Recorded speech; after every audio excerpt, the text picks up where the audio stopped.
வல்லமையின் தேவனாம் ஆண்டவர் இயேசுவின் நாமத்தில் அருமையானவர்களை உங்களை வாழ்த்துகிறோம். பிலிப்பியர் 4ஆம் அதிகாரம் 13வது வசனத்தை வாசித்து பாருங்கள். பவுல் அப்போஸ்தலர் தன்னுடைய வல்லமை உள்ள பலம், சாத்தானை ஜெயிக்கிற பலம், இது எதிரிகளை ஜெயித்த பலம், பாவிகளை கட்டவிழ்த்த அந்த பலம், பாதாள பேய்களை மிதித்து போட்ட அந்த பலம் எங்கிருந்து வந்த பலம் என்பதை நமக்கு சொல்லுகிறார். பிலிப்பியர் 4ஆம் அதிகாரம் 13வது வசனம். என்னை பலப்படுத்துகிற கிறிஸ்துவினாலே எல்லாவற்றையும் செய்ய எனக்கு பலன் உண்டு. என் அன்பானவர்களே, ஆண்டவராய் இயேசு சொன்னார் அப்போஸ்தலர்களை பார்த்து, அப்போஸ்தலர் 1:8, நான் போய் பரிசுத்த ஆவியானவரை அனுப்புவேன், நீங்கள் பலன் அடைந்து நீங்கள் யூதேயாவிலும் சமாரியாவிலும் எருசலேமிலும் பிறகு உலகமெங்கும் எனக்கு சாட்சிகளாக இருப்பீர்கள் என்று சொன்னார். நாம் பலவீனர்கள் என்பதை தேவன் அறிவார். காரணம், நாம் மண்ணினால் உண்டாக்கப்பட்டவர்கள். நாம் என்றைக்கும் பலவீனர்கள் தான். ஆனால் நம்மேல் வைத்த நித்திய அன்பு, நமது நித்திய மீட்புக்காக நமது அக்கிரமங்களை தன்மேல் ஏற்றுக்கொண்டு தன் உயிரை நமக்காக கொடுத்து நம்ம மீட்டு கொண்ட ஆண்டவராய் இயேசு கிறிஸ்து அந்த மாம்சீக மண் என்ற பலவீனத்தில் நாம் கடைசி வரைக்கும் வாழ நம்மை விட்டு விடாமல் அவருடைய பலத்தை பரிசுத்த ஆவியானவரை கொண்டு நமக்கு கர்த்தராய் இயேசு கிறிஸ்து இன்றைக்கும் கொடுக்கிறார். ஆகவேதான் ஆண்டவராய் இயேசு சொன்னார், நான் ஆவியானவரை அனுப்புவேன், நீங்கள் பலன் அடைவீர்கள். ஆமென் அன்பானவர்களே, பலவீனர்களான அப்போஸ்தலர்கள் புது பலன் அடைந்தார்கள். சாத்தான் மேல் பலம், சத்துருக்கள் மேல் பலம், சாவின் மேல் பலம் அடைந்தார்கள். எதிரிகள் திட்டத்தின் மேல் பலன் அடைந்தார்கள். எத்தனை பிரச்சனைகள் வந்தாலும் அவர்கள் இயேசுவின் பலத்தால் எழும்பினார்கள், ஜெயித்தார்கள்.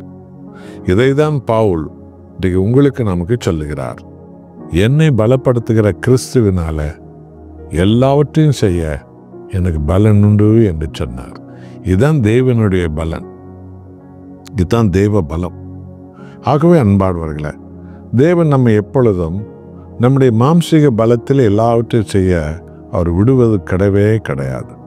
ஆகதான் பைபிள் சொன்னது, சக்கரியா 4:6, பலத்தினாலும் அல்ல, அதாவது உன் திறமையால் அல்ல, உன் படிப்பால் அல்ல, உனக்கு தெரிஞ்ச விஷயத்தால் அல்ல, பராக்கிரமத்தினாலும் அல்ல, அல்லது உனக்கு தெரிஞ்ச 10 வித்தைகள் இருக்கலாம், பல தாளந்து இருக்கலாம், உனக்கு தெரிஞ்ச 10-15 பேர் இருக்கலாம், அவர்களாலும் அல்ல, என் ஆவியினால் ஆகும். இதுதான் அந்த தெய்வ பலன். இந்த பலனைத்தான் ஒவ்வொரு கணவனும் மனைவியும் பிள்ளைகளும் இயேசுவின் நாமத்தில் பெற வேண்டும். ஒவ்வொரு போதகரும் பிரசங்கிமார்களும் பாதிரியாரும் மிஷனரிகளும் இயேசுவின் நாமத்தில் பெற வேண்டும். அதுதான் தெய்வ பலம்.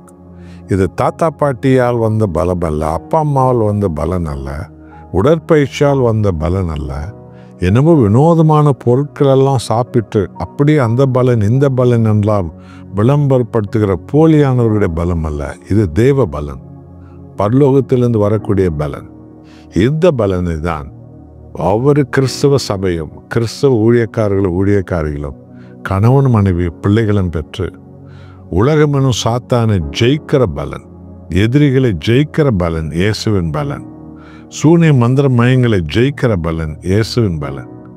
இந்த பலத்தோடு தான் பாவத்தை ஜெயிக்கிற பலன் இயேசுவின் பலன். அப்படியாக நம் பலனடைய கர்த்தர் இன்றைக்கு நம்மை அழைக்கிறார். பவுலை அப்போஸ்தலர்களை பலப்படுத்தி உலகத்தை அசைத்த அந்த பலனுள்ள ஆண்டவர் இயேசுவின் ஆவியானவர் இன்றைக்கு உங்களை நம்மை பலப்படுத்த வாஞ்சவுள்ளவராய் இருக்கிறார். நம்மையே நாம் முழுவதுமாக அவரிடத்தில் தந்துவிடுவோம். இயேசு கிறிஸ்துவின் ஆவியானுடைய பலன் நம்மை முழுவதுமாக மூடிக்கொள்ளட்டும். நாம் ஜெபிப்போம். நல்ல ஆண்டவரே, நான் பரிசுத்த ஆவியானவரை அனுப்புவேன், நீங்கள் பலன் அடைவீர்கள், நீங்கள் எருசலேமிலும் யூதேயாவிலும் சமாரியாவிலும் உலகமெங்கும் எனக்கு சாட்சிகளாக இருப்பீர்கள் என்று சொன்னார். ஆம், பாவத்தை ஜெயிக்கிற பலனும் சாத்தானை ஜெயிக்கிற பலனும் சத்துருக்களை ஜெயிக்கிற பலனும் உலகத்தை ஜெயிக்கிற பலனும் உம்முடைய பலன். அந்த பலன்தான் இன்று எங்கள் எல்லாருக்கும் தேவை.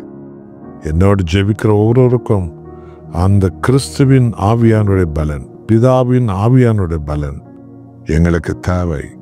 நிரப்பிக் கொள்ளும், மகிமைப்படும். இயேசு நாமத்தில் பிதாவே, ஆமென்.